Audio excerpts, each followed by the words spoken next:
Good morning. Welcome. I'm going to start talking because everyone will start flooding in as we start. Welcome to our inaugural Industry Showcase Expo today. Showcase SA members, thank you for joining us. Those of you that have attended today for free, you'll be members by the end of the day, don't worry. Thank you for attending. Thank you to our speakers. Thank you for our supporters. And I'll get through those in a minute. The main aim of today is our industry briefings, obviously our expo, building connections and understanding opportunities to bridge the gap between projects and the local business community to encourage collaboration. The noisy expo. I always forget this. I'm Steve Tester. I'm the CEO and the co-founder of Showcase SA. QR codes are everything at the moment, so if you want to connect with us on LinkedIn, that's me. I would like to acknowledge that today we're meeting on the traditional lands of the Kaurna people of the Adelaide Plains, and we pay our respects to elders past, present, and always emerging. Sponsors. A quick thank you and hello to those that couldn't be in the room because we actually maxed out with COVID restrictions. I'm just glad we could run the event today with the difficulties interstate, so I'm very happy. We've got a large number of people joining us online, and for those of you that have sat on a little flyer, you can, courtesy of our friends from Oodle who are actually videoing today, you can download the Oodle app, scan it, and you can watch the briefings back, not right now, because they haven't occurred, but in a little while. Big thank you to the Office of Industry Advocates and carrying on their support from their Meet the Buyer Expo, and great working with Ian Nightingale and Denise especially. Great to see the turnout here today. Big thank you to the Department for Trade and Investment that are currently running their overseas because they can't bring anyone in. We're beaming in a separate section of the Expo today. They're beaming in their offices from all around the world for South Australian businesses that are interested in exporting to get some advice from overseas. Ventia snuck in at the death and reached out and really wanted to support South Australian business connections and supply chains, and we're very happy to have you here today. We're going to hear from Gerard from Ventia in a moment. The Aspen Group supporting today's construction briefing, Ikigai Capital with the Business Support Hub, and BGIS who's shouting us all coffees, which seems to be the busiest place here today. Showcase doesn't just run on one event and one expo. We actually run all year, and we've got some strong industry supporters. So a big shout out to the team from Loftus, the team from Statewide Super, and Optus and Voidtech that are sponsors throughout all the year, no matter whether it's a CEO luncheon, whether it's briefings, and today with our expo.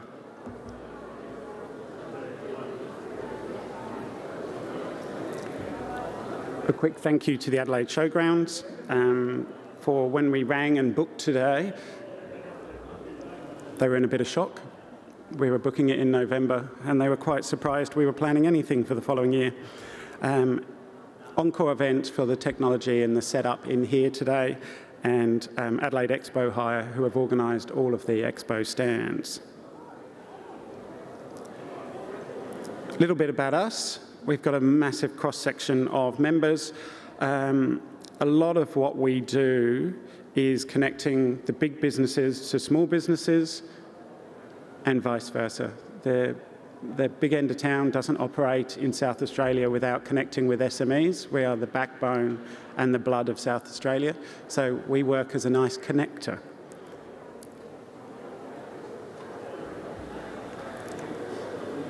We've got a few upcoming events. We run masterclasses, business branding. That one maybe is at Prohibition Liquor, so if any of you need some creativity in your business branding, that will help. Networking at Spark at Whitmore Square. I'm saying we don't run expos, but we're looking after the South Australian wine industry with next month on the 16th and 17th of May with 200 wine varieties on tastings at the National Wine Centre. And we love our QR codes. If you're interested, either go to the Showcase SA stand or scan this and you'll get a 20% discount on attending. It's the end of my sales pitch. We are a membership-based organisation. Without support from you, we don't exist. So we would welcome you all as members. Now, let's get started.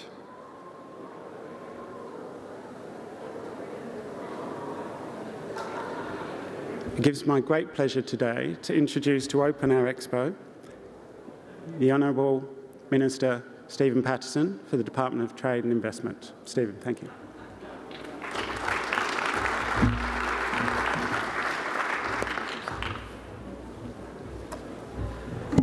Well, good morning, ladies and gentlemen.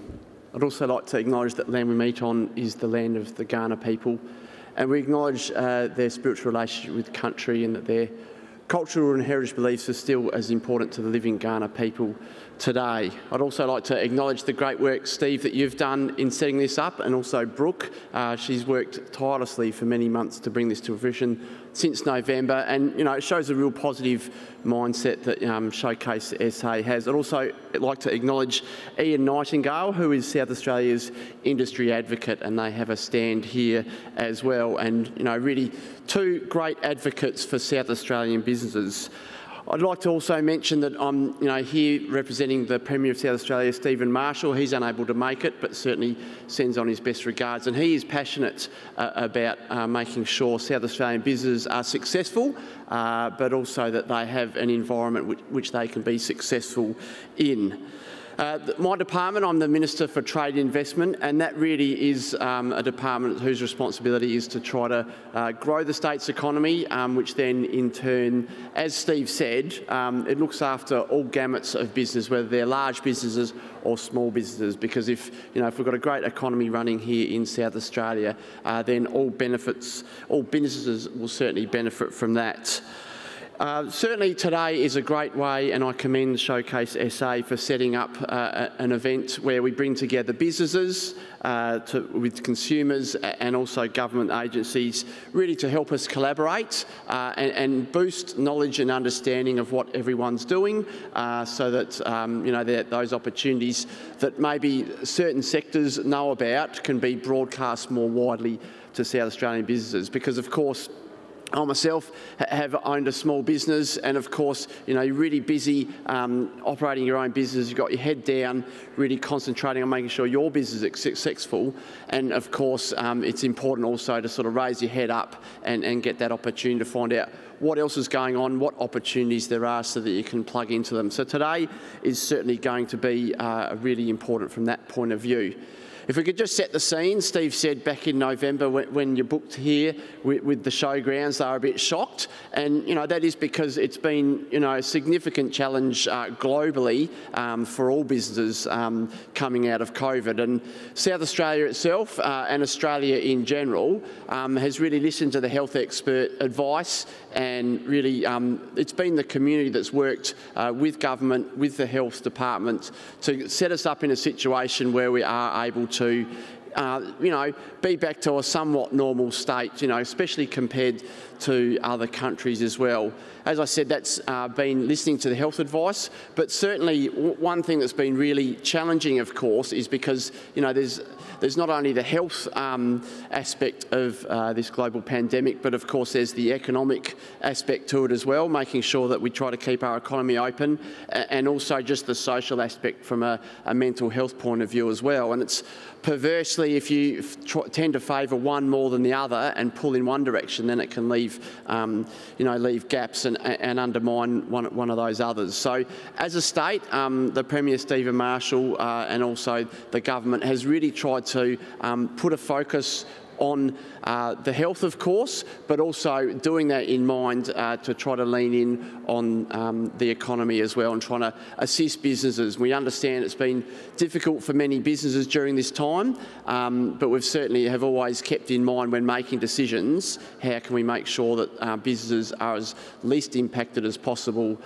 throughout this. And that has set South Australia up to be in the situation we are today, and it's not, of course, what it was pre-COVID, but it's certainly put us in a better situation than many places around the world.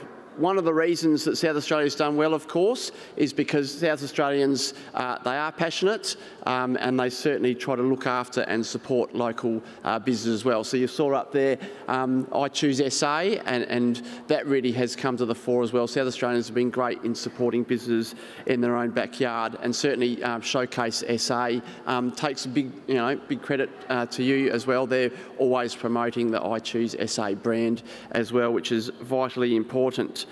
Being able to do that has been fantastic because we've been able to, across Australia, have the least level of restrictions put in place on the population, but we've had the highest level of compliance. So, another thing the Premier's been really emphasised is being able to trust the community to listen to the experts and do the right thing. So that's set the scene for where we are today in terms of allowing business to go, to continue on, in what is challenging times. My department, of course, is charged with attracting investment into the state, but also to help South Australian businesses to export across the state. One of the ways we do that is through our trade offices, because while international travel has been severely curtailed and businesses can't get to meet face-to-face, we've been able to at least provide a presence in market for many South Australian businesses to still connect, to find out what conditions are like, to provide those introductions virtually, and to try to keep those export wheels moving. So I'll touch a bit more on the trade offices a little bit later on as we speak today, but it's fantastic that our trade offices will be part of this to provide some in-market updates for you. So, of course, in-market updates is really important, and this showcase that we are at today will give everyone the opportunity really to hear what's going on in industry, as I said, so that able to understand what terrific opportunities there are in South Australia to be able to take hold of. And then also you'll be able to view some of the exhibitions as well, some of those businesses that'll be able to give you further and granular information about those opportunities. Businesses such as BAE Systems, AML 3D Limited, Lightforce Group, Medibank, Access Training Centre will feature amongst many more. There's additionally is a business support centre or business hub that will be available for business leaders to help receive expert advice on how they can bid into these projects and become tender ready. If I could talk about, so I've talked about COVID, and of course that's been a massive economic shock, and as I said, many other countries have suffered a lot more negative effects than we have here in South Australia. But even prior to that pandemic, as a government, the Marshall government's really been trying to look how we can grow our state so that it is future focused, but also play to our competitive strengths as well. So we can't be all things to all people. We've really got to look at what are the strengths that the South Australian economy has that can stand up, and not only just in South Australia or Australia, but actually look to where can we actually stand up from a global perspective. We've got just to the north the massive opportunities from the Asia Pacific. They're massive growing middle class, so there's great opportunities there. And then of course we've got our established trading partners, in the UK, Europe, and also the US. So in terms of looking at, okay, how can we feed into those massive markets? And so of course we've got our traditional industries that have really been the backbone of the South Australian economy. So that's, our food, wine and agriculture, and also our energy and mining, which are really important sectors and will be going forward.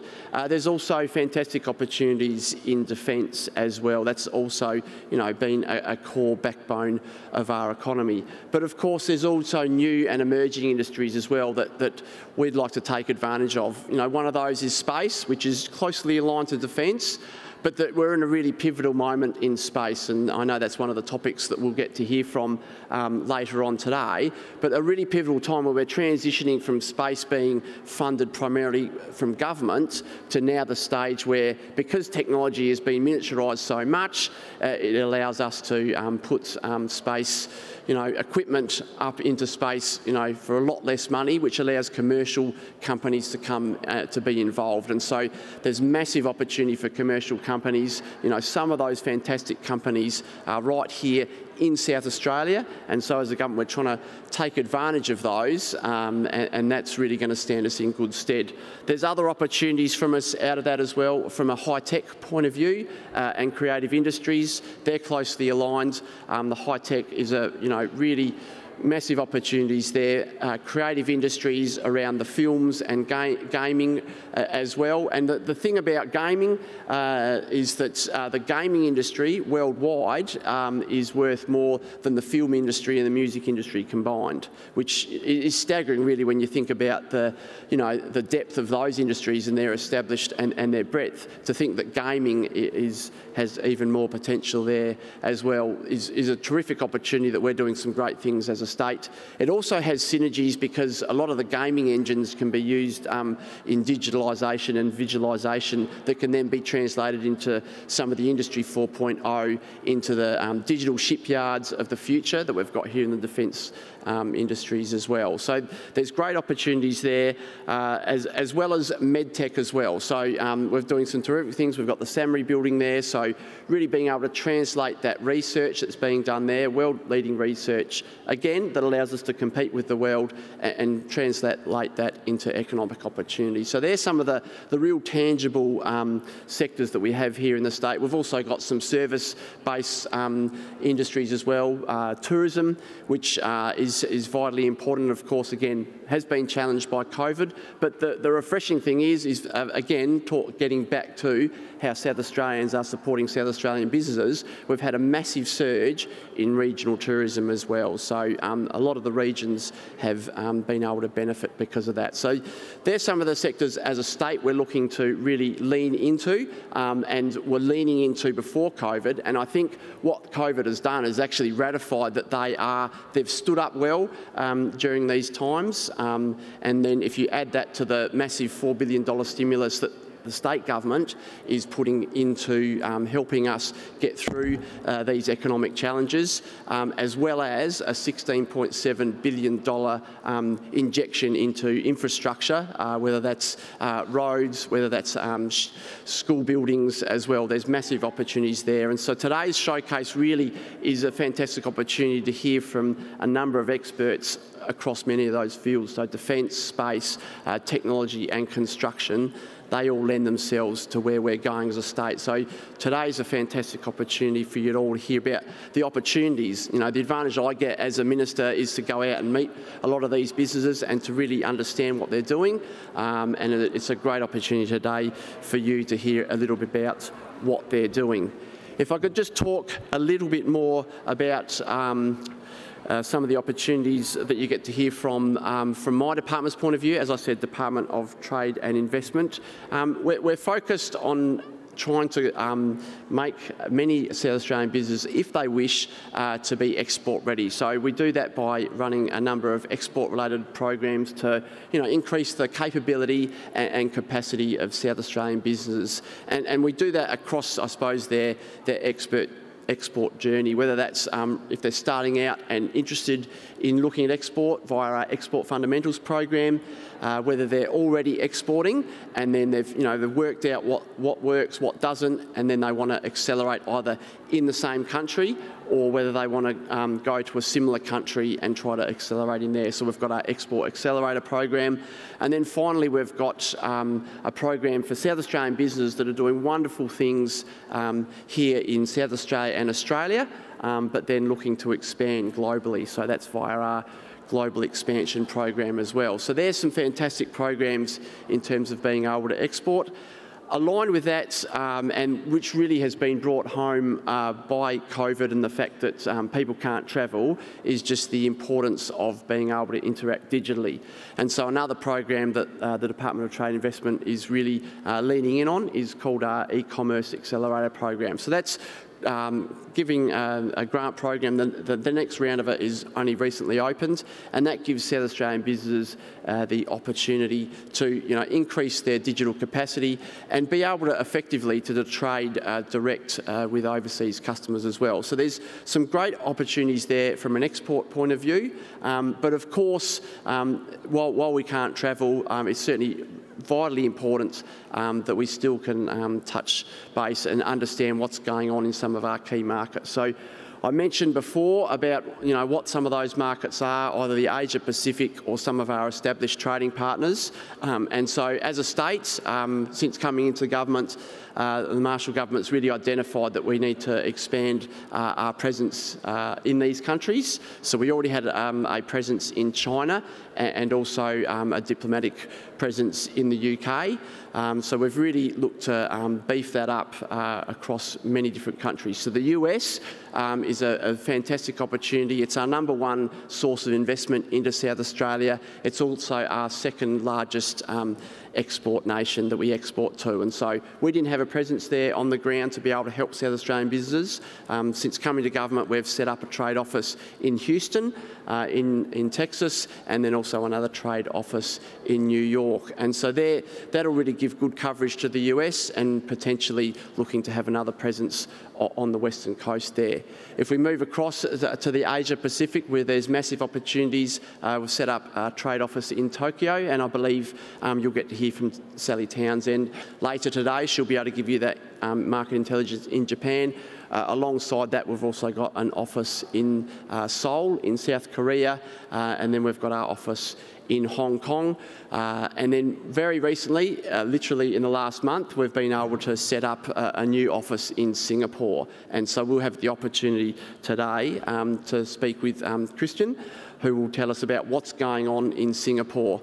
Moving across, continuing sort of to move with the sun there, we've set up recently again in November an office in New Delhi.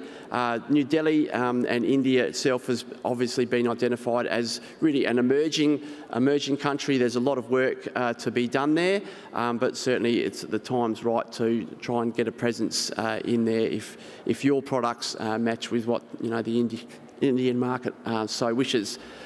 Then also there's the Middle East. We've set up an office in Dubai, and you'll have the opportunity to hear from Siddharth a bit later today as well. So the Middle East, the MENA region, North Africa as well, there's massive opportunities there for South Australian businesses as well.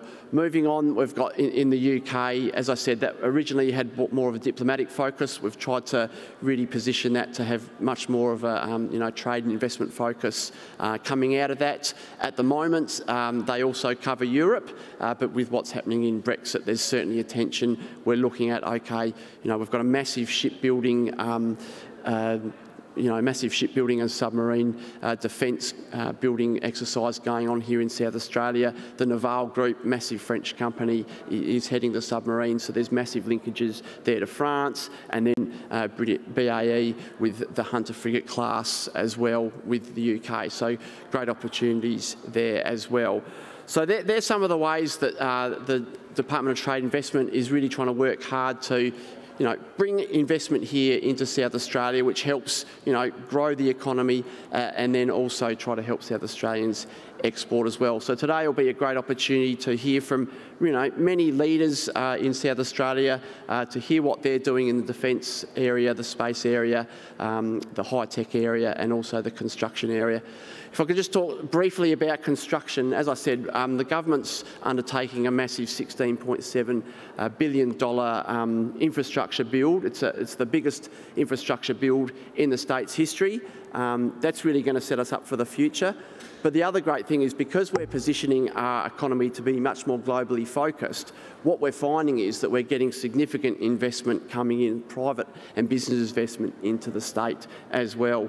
As a share of Australian foreign direct investments, we've had double-digit, 10 to 15% for the last 18 to 12 months, which is fantastic. A lot of that has been in the renewable energy space, but some of it's also based in the construction area as well. The international education and tourism sector is really helping to drive that. Just yesterday, I was with the Premier at the Sod Turning for a new building that's going to be built on where the former GPO is. So the GPO is still going to be there, of course. It's heritage listed, but just behind it will be, of course, a fantastic hotel. And at that sod launch, the Premier outlined that, even during these difficult times with COVID, in terms of hotel occupancy rates, the Adelaide CBD is ranked 15th in the world, which is unbelievable if you think about, the size of our city and all the other cities and destinations that people can travel to. The fact that at this point in time, the occupancy rates in our CBD hotels are at the 15th ranked in the world really is a credit to where we're at as a state in terms of trying to make us one of the safest places in the world, but also make us a really future-focused, investment-ready, globally focused state. That's bringing investment, that's bringing massive opportunities to businesses such as yours. I hope today you'll get a lot out of it, you'll network with each other, you'll find opportunities, and certainly if you need assistance in terms of how to actually manifest those opportunities into reality, my department, Trade and Investment, stands ready to help. Steve, thank you very much for the opportunity to open this fantastic industry showcase. I'm certain it'll be fantastic and well received by all. Well done.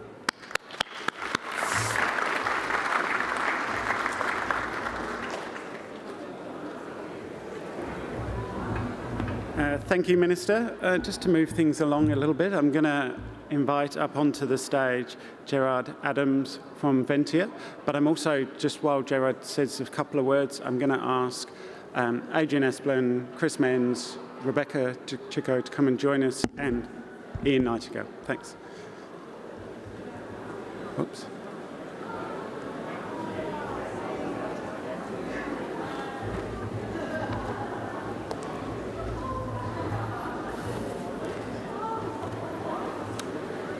Thanks, Steve. I'm Gerard Adams, representing Ventia.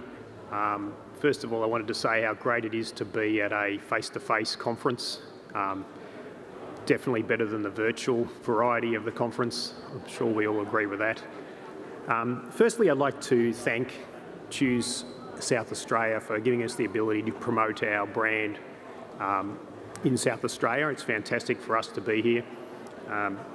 Our motto at Ventia is to make infrastructure work for our communities, and the way we do that is through collaboration with local employment and local subject matter expertise in terms of subcontractors and suppliers. So we really appreciate being here in South Australia for this event. We have a strong diversity and inclusion nature to our business, and I'll talk a little bit about our Indigenous part of our business as well a little bit further on in this speech. But today, Ventia, I appreciate that some of you may not know the brand. It's only 5 years old, but it brings together some quite old and well-established Australian companies.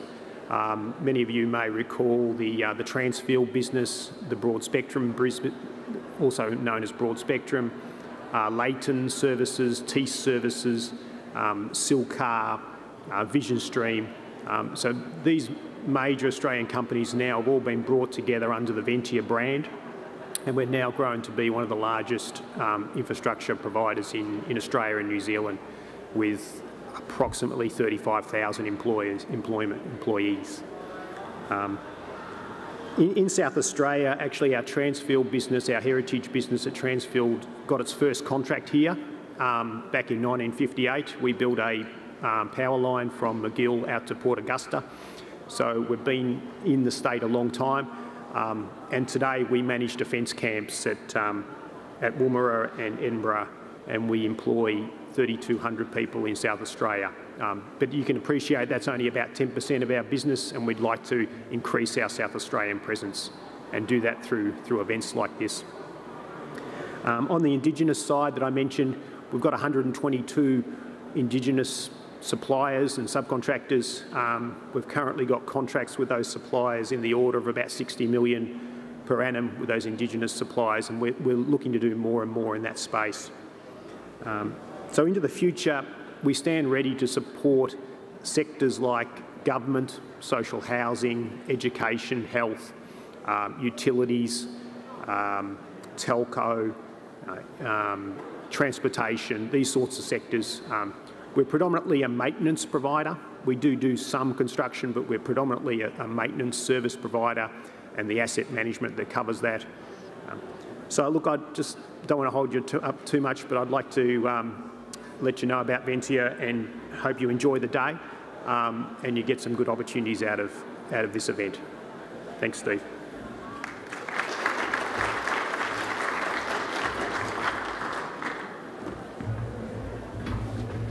Thank you, Gerard. Flew in from Melbourne to be with us today. Let's get started. Christopher Menz, CEO of Renewal SA. Chris, I could give you a long bio, but I feel like you'll just get in and get started. Thanks, Steve. Excellent. Good morning. My name's Chris Menz. I'm the Chief Executive at Renewal SA. We are not Revenue SA, and I'll talk a little bit about that in a second and who we are and what we do. Let's grab the clicker off you. Thank you. I know it's been acknowledged before, but it's important that we acknowledge it as well. As developers of land, it's important to acknowledge that everything we touch touches the Kaurna Nation. So we acknowledge it in our own way, and we have our own plan. I'd love to share that with you at some stage. Who is Renewal SA and what do we do? We are an agency of the state dedicated to developing on behalf of the state, but also with the private sector, and being a linkage between government and the private sector, suppliers, developers, investors, capital, to be able to get projects going in South Australia and see our economy increase in size. How do we do that? There's a number of ways that we prefer to do this, and that is largely around partnership. Nothing we do at Renewal SA can happen without an incredibly close relationship with the private sector. It is not the state's capital alone, it is not the state's skill, it is not our 142 staff, it is not all the agencies, it is only through the partnerships we have with the private sector, private capital, funding institutions, developers, construction and suppliers across South Australia and in fact nationally as well. We preference a partnership model at Renewal SA. We think the best outcomes come when the government as a big term, but Renewal SA in particular partners with private sectors. I'm going to talk about a few projects in a minute. We're going to focus on one in particular for a couple of minutes called Tonsley, which is not much talked about because it is about 9 years old, but has some incredible opportunity and is hitting some really big highs for our economy as well. One thing I'll talk about at the end, and I'll spend a bit more time on this, is the development and investment opportunities that are coming to market, and how you can engage with us. If you can see that, or you can see it quite well, this gives a snapshot of our portfolio and what we do. There's some brands and names of projects up there that you may recognise. We have always seemed like a residential agency, and that most of the projects we do are residential, whether they be Bowden or Playford Alive in the northern suburbs, Port Adelaide as well as Woodville West. Many of these projects, and in our history, Mawson Lakes and even Golden Grove, going back a few names and a few brands of our agency. We're involved and we seek to target market failures in the residential sector and also a policy representation of government in landing what it is that we believe is needed for our city. Bowden is an excellent example, the inner city western suburbs project. Formerly the Origin site and also Clipsal site was purchased off the state government, is now being developed for inner city, medium density and mixed use. This was critical at the time as a representation of density in a new way going forward. This is something now 10 years later that is less relevant, frankly. We are seeing density pop up all over the city for a range of reasons, and preference in housing style is changing. So we're not necessarily, so we seek to be ahead of the curve in picking those areas where the state government believes investment is needed, and then we drive that through private sector partnership. We have a range of civic projects, including our ownership and development of the railway station and surrounds Festival Plaza and the entire Riverbank area, including all the way where the convention centre, which is areas owned by the state. Our innovation precincts get most coverage, and they are Lot 14 Tonsley, and in fact Tech Park, which is now 40 years old in the next year and has seen considerable investment over that time and is seeing a second, third or fourth wave, if you like, of investment through defence, with some major institutions landing out there, the most recent of which is Raytheon. There's a number of other land projects that we undertake, and Edinburgh Parks is one of those, which is up north towards the old Holden site, and as I said, I'll talk about the old Mitsubishi plant, which is Tonsley, in a moment as well. Our role is to grow the sectors that can contribute towards a growing economy. We touch areas of construction supply, we let contracts ourselves, we do partnerships through joint ventures, and also we procure contracts from anywhere from a couple of $1,000s to tens of millions of dollars. So we touch every range of supplier, and if you're in the development sector, the construction sector, chances are that you have worked around on one of our projects or with us. Or if you haven't, the potential exists for you to do so. Those projects that we talked about are behind you, and I'm happy for to circulate a copy of this afterwards if that's helpful. I could talk for 10 minutes on each of these projects. They are incredible, but as I said, we'll focus today on Tonsley. That's actually a shot behind me of the entry to Tonsley, which includes what we call the MAB building. But I keep saying MAB building, it's like saying ATM machine. Main Assembly Building, which is the old main assembly building for Mitsubishi.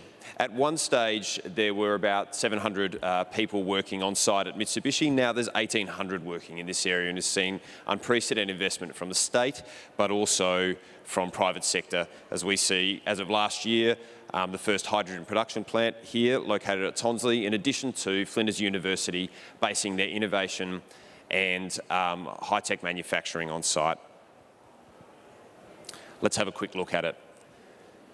The main assembly building there is actually a 5-hectare building which has been re-roofed and redeveloped, and there's some important business people walking around, collaborating with each other. This place has won multiple national awards in terms of its innovation, its drive towards increasing the size of our economy, and also even its architecture and design. It is incredible space, but it is off South Road, so it does require you to turn right or left, which is why it's often not very well known about. This site is home to an incredible volume of opportunity for South Australia in high-tech manufacturing, in education, in technology. And what you can start to see here through some of these pictures behind you is actually like some of the high-tech manufacturing labs that are on site. And we call them labs because they are often clean labs. So as opposed to historical, if you like, dirty manufacturing, what we're seeing here is high-tech, clean, highly managed logistics and tech-based. So from Siemens to logistics to MicroX, which has been a much lauded brand here in South Australia, started here, develops X-ray tubes, now internationally has just won a contract following the increased need for X-ray tubes internationally through the US in particular, through the COVID epidemic. So it's a really exciting project, and what it does is offers a huge volume of opportunity in construction and development as well. It is always under construction. In many ways is somewhat frustrating for us 8 or 9 years into the project. It still has another 7 years to go. And over the next 12 months, you'll start to see a number of opportunities come out to market for small scale apartment projects to large scale town centre At the moment, we have what's called the boiler house out, which is a site towards the back, which is for a food and beverage district and distillery. That will see a significant amount of investment in what is an old building there, which will be really spectacular once completed. As I mentioned, education, residential, retail and high value industrial and commercial. This is a key partnership between trade and investment and innovation and skills, which are Minister Patterson's portfolio, but also innovation and skills around growing the skills of our people in South Australia to contribute towards these. Why high value manufacturing? Well, frankly, it's better for our economy, and also it creates a stronger set of skills that are more transferable across younger people coming up through the workforce, which is why TAFE and also Flinders University have focused their investment on site. I've talked to some of the stats. What's interesting is we actually have over 300 residents now and about 1,000 homes planned for the site through a partnership with a national developer called Peat Limited. Again, so everything we do touches the mixed use across all sectors, and a significant amount of leasing has been undertaken there across these key trends, again being future focused on where South Australia sees its priorities. A number of brands of global significance exist at Tonsley. This is a place where it has garnered the attention internationally, and arguably my view is, in coming into this role in the last 12 months, is that nationally and locally it hasn't got a lot of airplay, but it is a business-to-business proposition at Tonsley. It is not necessarily something you can see out in a consumer focus. In the last couple of minutes, I just want to focus on what we have out in terms of our pipeline in development investment opportunities at Renewal SA. We have traditionally been residential focused, as I mentioned, and you can see that Bowden continues to have a stream of product and projects available to market. To much publicity, Renewal SA purchased 2 former Kaufland sites, being the one at Anzac Highway at Forestville, which is just over the back here if you like, and also another one at Prospect on Churchill Road. We are currently out to market on the Forestville, and in fact I believe it closes this week. Actually, no, it doesn't. It closes in a few weeks' time. And Oakton, which is a large parcel of land in the northeast of Adelaide, is currently out for a stage 2. Prospect, which we see as an affordable housing play through partnerships with the private sector developers and builders, will go out to market late this year. If you are interested, now is the time to engage. Similarly, Aldinga, which will be a development, construction and land development play for the state, with a partner, of course, will go out to market again later this year as well. It's a significant parcel of land in the tightly held southern suburbs. A lot of talk happens around Lot 14, so I haven't spent a lot of time on it today, but there are some exciting things happening through there, including the Entrepreneur and Innovation Centre. Now, the Lot 14 project is a project run by the Premier, and we assist in terms of development management services and investment advice, working closely with a range of other departments across government. The volume of opportunities coming out of Lot 14 are significant. Anywhere from landscaping through to maintenance and management through to services, significant demolition contracts that have gone out to market over the last few years, as well as refurbishment of old buildings. And you'll continue to see this for the next 2 years on that project. After that, the majority of work will be site-focused, individual opportunity one at a time. If you are not engaged on the Lot 14 project, can I encourage you to register and get engaged? The opportunities are too voluminous to talk about. And significantly, what we've seen recently is a huge increase in private sector investment in there as opposed to government. This is exactly the plan, and how we like to see things play out is that government capital and our capital as taxpayers in this state goes towards attracting and securing more private sector capital to see bigger projects happen. So a small bit equals a big bit. Defence, again, defence has always been talked about in South Australia, but we'll continue to see a huge amount of that come out, particularly through land projects as well. And industrial, we know from recent news, if you've read the Fin over the last few weeks, industrial and logistics is going through the roof, and a number of opportunities exist there also. Please, if you're not engaged with us, do contact us, register and get involved. Thank you.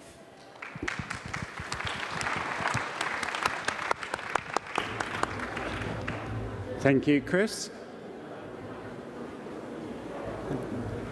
I quite laugh. In my other life, I named one of those suburbs, Chris, Ayr at Penfield, and launched Tonsley for Pete and residential with Renewal SA. Well, they're smashing it, Steve. That's it. So, moving along, Ian Nightingale, Office of Industry Advocate. All yours here. Excuse me. How are you, folks? So what I would also like to do is congratulate Steve and the team for pulling this event together. They've certainly taken the baton over from us. We used to run what we used to call Meet the Buyer events, which was quite a different concept, but congratulations to you and all success. Similar to Minister Patterson, I'd like to acknowledge we meet on the land of the Kaurna people and respect their spiritual connection to the land, particularly current leaders. Those of you I haven't met before, the role I'm in at the moment is an interesting one. The government established this role back about 8 years ago to provide independent advice to the state government, and I want to emphasise that because I don't want to confuse any of you that I have any influence over federal government projects such as defence projects and whatever, but it's my discussion with you today is going to be all around state projects. But yeah, it's an interesting role. It's now established under a piece of legislation which just sets up my position as a statutory office. Now, it might sound grand, but what it does do is it creates a significant level of independence so I can represent businesses and industry sectors to the state government without being compromised or contained by any of the particular department portfolios and the others. I've got a really small team, but a very motivated mob, and there's two of my staff in the room. If I can ask Philip to put his hand up. If you need to talk to Philip later, Denise is sitting down the front, and Rowan is probably out in our stand. But I'd really strongly suggest you talk to them later if anything that I say to you this morning is of interest. But fundamentally, my role is set up to look at how does the state government maximise economic benefit to the state from its procurement. The other focus of my office and the Act that's established my role is to do whatever we can to build capability and capacity of locally based businesses to win government contracts. Unashamedly, that's it. Now, when I say locally based businesses, they can be national and international businesses, but they've got a presence in the state. They're investing in the state, they're employing South Australians, they're using supply chains in the state. And Adrian, when he speaks, and Rebecca, I'm sure will pick up the same, and Chris and his agency and mine work very closely, and I'll touch a little bit more on Lot 14 in a minute.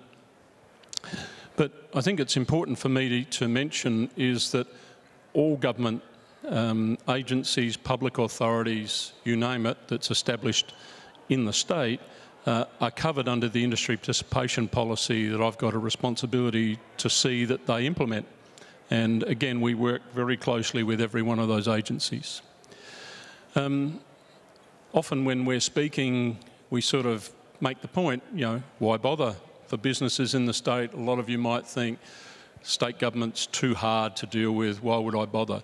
Well, it's probably the biggest game in town.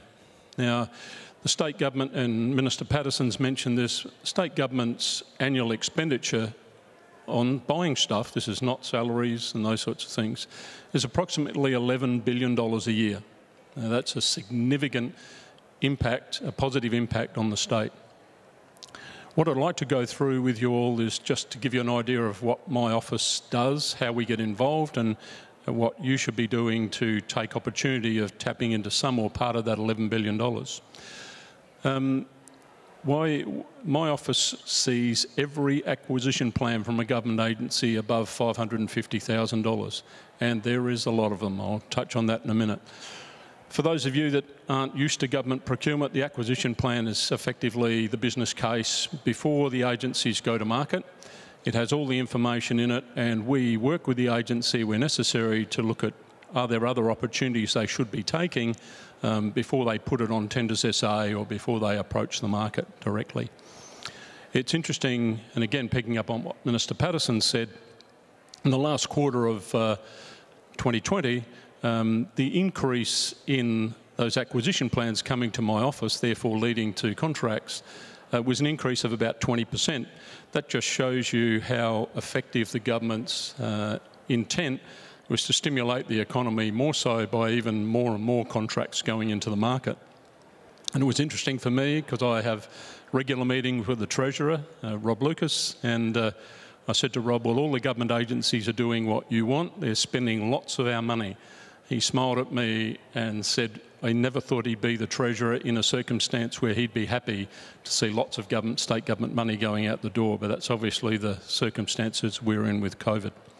To give you an idea of the volume and therefore the opportunity, at any given time, we would have 300 projects or contracts in our office being evaluated by agencies that have what's called an industry participation plan attached to them. I'll explain a little bit more about what they are later. For this particular topic, though, on building and construction, a very large percentage of those 300 odd projects are building and construction projects, such as schools, such as hospitals, such as road projects, you name it. The other thing I wanted to mention today is I just wanted to touch on that the IPP policy covers private sector projects too, which is, well, I'll touch on Lot 14. So there's a large percentage of them. At any one time, we're running with 400 odd projects that we're monitoring and evaluating, talking to businesses that have those contracts. And what we do is we run regular workshops, we call supply to government workshops. So if you haven't attended one of those, I'd suggest you register and get in to meet some of the government buyers and project directors. This is where I'm going to wrap up pretty well, so I'm pretty well on time. Thanks, Brooke. The industry participation policy covers all of these things. So if you see a tailored industry participation plan, or you might be one of those businesses subcontracting to a head contractor, you'll pick up these sorts of things. You'll have design elements where we're looking for opportunities for businesses in the state that are innovative, new market businesses. How do they fit in and how do they contribute to the IPP plan? We're also looking at the growth of innovation and investment attraction, again picking up on Minister Patterson's term. And regional development is an important factor. And the gentleman at Open for Venture was talking about Aboriginal economic participation.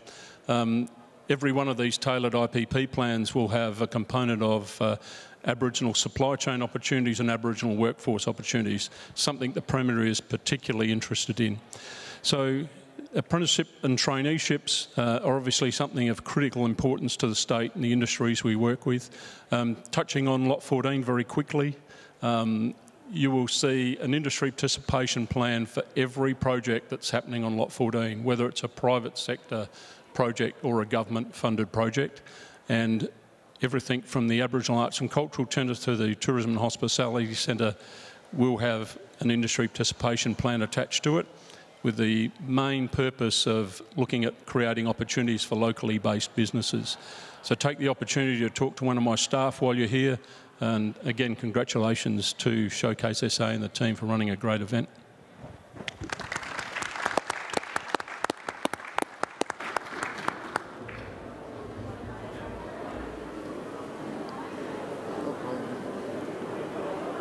Thank you, Ian. And Rebecca's running the slides for us.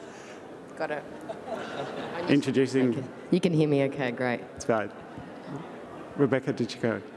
Thanks, Steve, and thanks for obviously the invite to the event. Really excited to be involved today on two fronts. Firstly, because I'm a South Australian, proud to be a South Australian, but I've spent many, many years abroad, broadening my experience and knowledge in my field, and you'll hear a little bit about that today. So today's presentation is very much about where is the future of construction. So as part of my role and as part of, I guess, my previous role, I was very focused on supporting my clients in developing strategic vision and, I guess, determining where they want their businesses to be. So today we're going to speak a little bit about what that means and the work that I've been doing with them.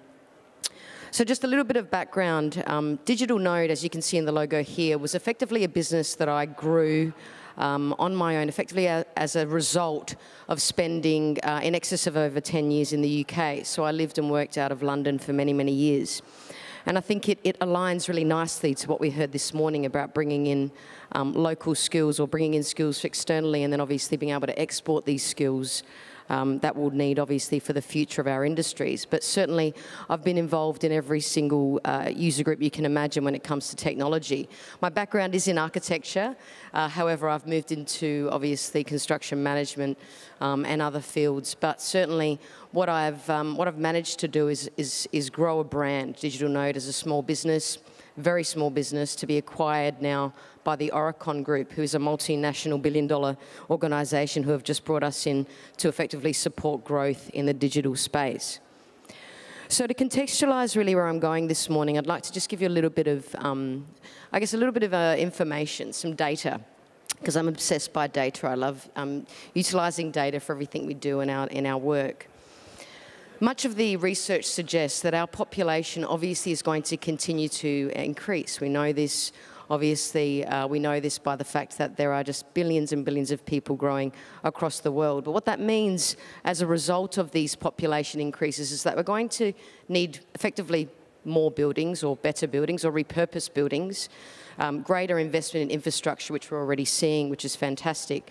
We're also going to need smarter cities and smarter assets, as well as more knowledgeable people, so skills. And obviously skills are very, very important in terms of the way that we will need to move forward in our sector.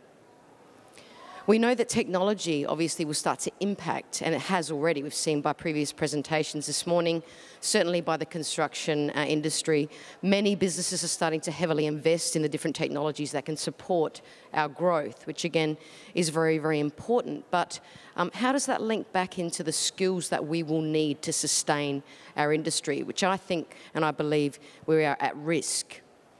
Because the construction industry is effectively one of the most, or the latest, or one of the laggards in terms of the most digitised. What we're seeing is that the construction sector, if it does digitise globally, and we are seeing uptake, obviously, as I've said, in digital, we're seeing that this can provide great opportunities, both locally and internationally. At present, governments all over the world, and we're seeing this with the work that we do, are starting to, I guess, force feed different initiatives by policy. And these policies are starting to populate our world. They include programs around smarter assets, smarter owners and operators, or those that effectively work and own and operate the buildings or infrastructure assets. A strategic approach to the way that we use data. So, you know, how is that data accessible on the way that buildings and infrastructure assets are currently being used? And also the consistency in approach for delivery, so delivering assets, e.g. design and build. And therefore globally, and again, which is probably where I jump in terms of my level of expertise really here, is we're seeing an uptake of processes like building information modelling, which many of you I'm hoping have already heard about, and digital engineering. Now, you may not know what these mean, or you may have heard about them, but certainly governments all over the country are now starting to initiate policy around these types of processes and technologies. We're seeing that the governments that have initiated these types of things have certainly seen benefits to their economy, both obviously on a local scale, but also on a global scale, with being able to export their skills. So we know, based again on the conversation we had this morning, or the introduction rather from the Minister, global trade is becoming increasingly important, especially in a post-COVID world. We need people obviously to be able to work and deliver projects all over the world, and that's why, in my experience and the work that I delivered in the UK, the BIM policy, which effectively supported the growth in the construction sector, but very much for the entire industry across the UK, very much was a very progressive initiative which pushed industry to support not only let's just build some 3D models, but let's look at information management, digital information management, and smart cities, and how these smart city frameworks and standards and also digital twin frameworks can start to influence the rest of the world. We are now seeing that the UK BIM mandate has been influencing all of these other regions, and again, you know, in the United States, and to bring it together more locally, we are seeing state government-focused initiatives, both obviously in South Australia and other states across this country, as well as these other regions, which have been using the UK BIM policy and the standards around BIM and digitalising their assets to support the development of international standards, which again are starting to populate our world in construction. This doesn't really mean anything yet until they start to be applied, but what we have seen is that in Australia, there is a very strong uptake now and a strong initiation for what digital means to the construction sector, both in terms of infrastructure and buildings, with releasing policies, as you can see here. I've mentioned that some of the Australian state government departments are starting to push out digital strategies. Here's some examples. So again, we'd like to see South Australia very much adopt some of the lessons learnt that have been occurring across these other states. We have not seen a smart digital infrastructure policy yet in South Australia, although there are varying implementation policies for digital. So again, you know, we know that this is very important, but this is important for South Australia because policies for BIM and digital engineering are going to effectively push our industry, develop our skills, and help us to support the people that we need. So in order to stay ahead of the curve, you ask, how do we upskill our people in this space? But certainly, I don't believe it's about technology. I believe it's about ensuring that we focus on bringing in the right people with the diverse skills, both obviously culturally diverse, as well as focusing on gender diversity, as well as obviously human skills such as collaboration, communication and integration, because some of these types of skills will start to be needed in our sector effectively to support how we start to deliver or begin or continue to deliver our buildings and our infrastructure assets. Here's just some examples that I've pulled out for roles that have, or roles and responsibilities and requirements for roles across different sectors of our world that might relate to some of the things you hear today, certainly. So, something I just want to leave you with, and in my experience working in many sectors and again across different regions of the world, is stay up to date with government policies, certainly when it comes to BIM and digital engineering. Do not bring in the people with the technology skills, because they would certainly, although they are needed, we need people that are thinkers, doers, those who are keen to explore, those who are keen to learn and develop their skills. And also look outside of your sector. So if you are in the construction industry, look outside of that space and upskill your people, not only in BIM and digital engineering technologies, but in the standards, the processes and the requirements that will allow them to understand how to deliver consistently to obviously grow your business and support growth for obviously your people and your organisation. So thank you.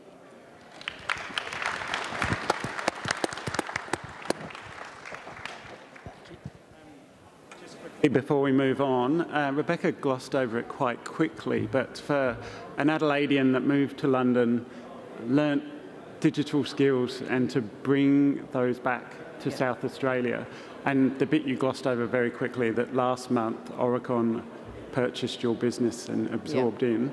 Congratulations. Thank you very much. Yeah, thanks.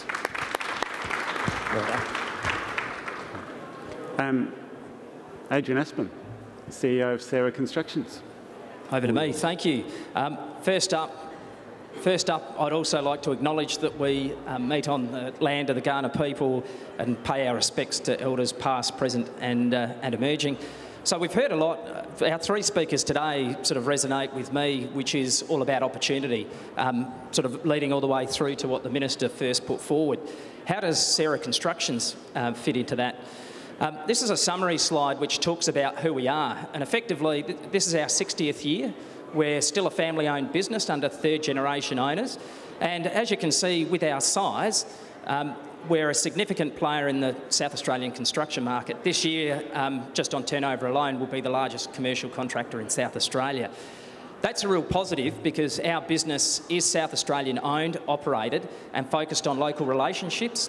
And what we mean by local relationships is that we have a system which you'll hear about from our team that are at stall number 5, but we actually have a system which is designed to actually grow the supply chain network in South Australia.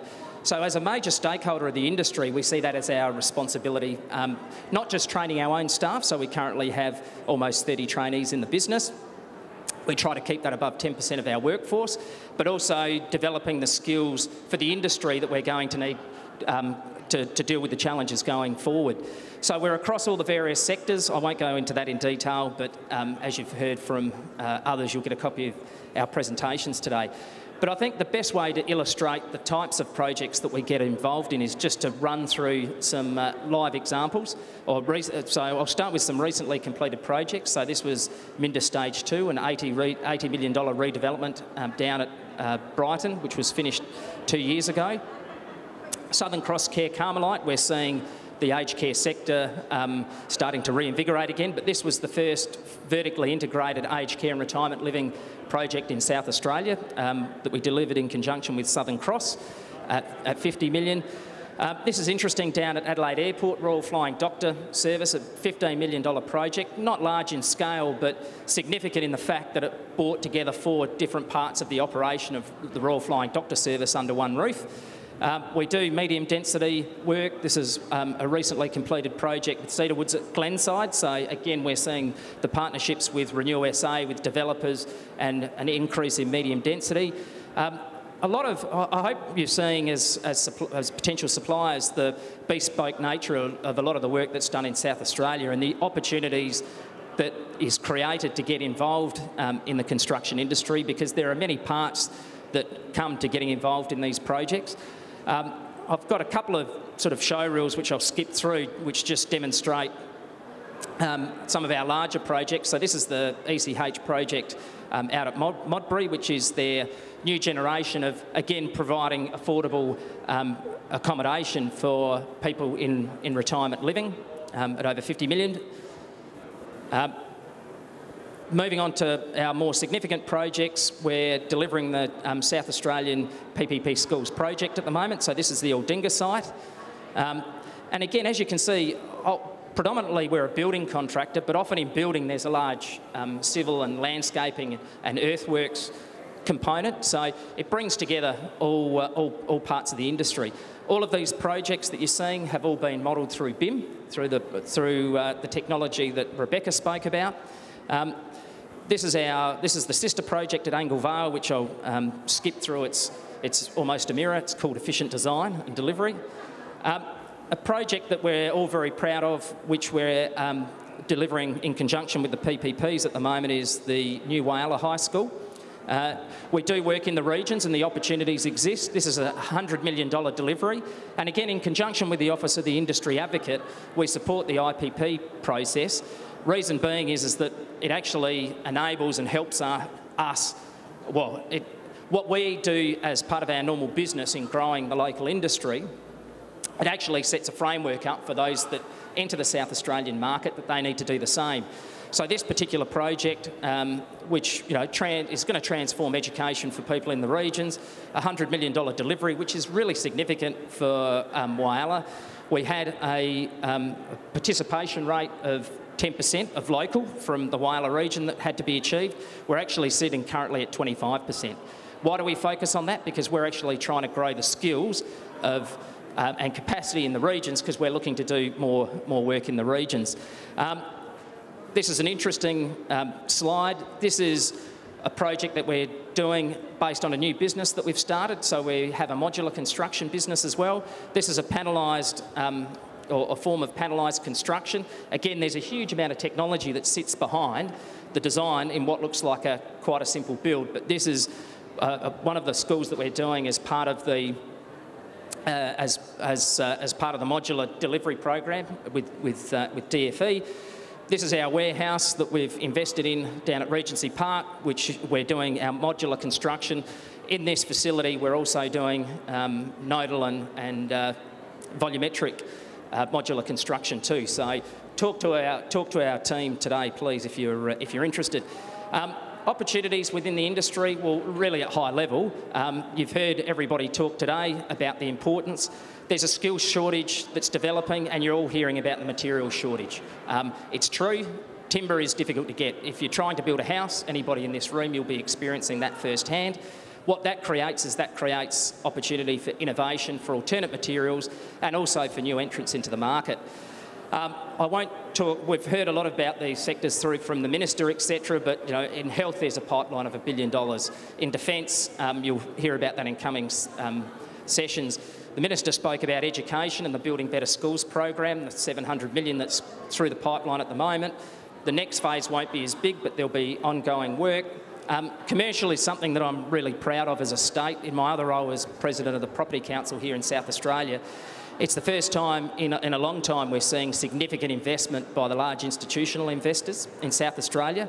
So the large institutional investors of Charter Hall, Cbus and Dexus, there's over $500 million in premium projects that is happening and that are in their early forms of construction. Social infrastructure, residential, retail will continue to evolve as consumer habits change and move. I won't delve into these too much, but as well as the projects that you've seen that we've got in construction, we've got a lot coming through social infrastructure, education, commercial, residential, defence and retail. So all of the projects on this screen are generally in the early stages, so opportunities exist to engage with us. How do you engage with us? Again, talk to our team, but our process is all about registering your business on Bid Contender and then becoming pre-qualified. Our pre-qualification system has 5 levels, so our aim is that depending on your size, is that you can start at an entry point and then we work with you over time to scale you up to bigger projects. So it's not just a case of throwing a price in and whoever's got the best price wins a particular contract. It's all about how we scale up and build up capability. There's some great news stories that our team can talk to you about subcontractors who have now become quite significant, who have grown from 2 people in a van to businesses with 40 vans and turning over $50 to $100 million a year. Innovation, just quickly, which I think is highly important. This is where we're looking at renewables. So this is a solar container that we've actually got established at the moment up at the Whyalla High School project, which is solar capture into power our site sheds and amenities. We're also doing grey water treatment. So again, we're looking to roll this out across our major projects, speak to our team. I won't go through how we innovate. This is our innovation map, and I think this sort of comes back to what Rebecca was talking about. Modularisation we're doing, augmented reality and virtual reality and digital twinning is some of the work that we've actually instigated in order to do our modular construction, where we have a team dedicated to ongoing research, and there's some really exciting construction technology that's happening in the States and Europe. BIM is already up and running, but we're looking at moving into robotics, 3D printing, Internet of Things, etc. So we can see the curve for innovation and digital take-up in construction is really going to accelerate. So not only as a business are we here today saying, look, if you're a traditional supplier to the construction industry, come and talk to us, but if you're a vendor that specialises in any of these areas in innovation, come and talk to us. We're early in our journey and we'd love to build some great partnerships. So thank you for listening to me this morning.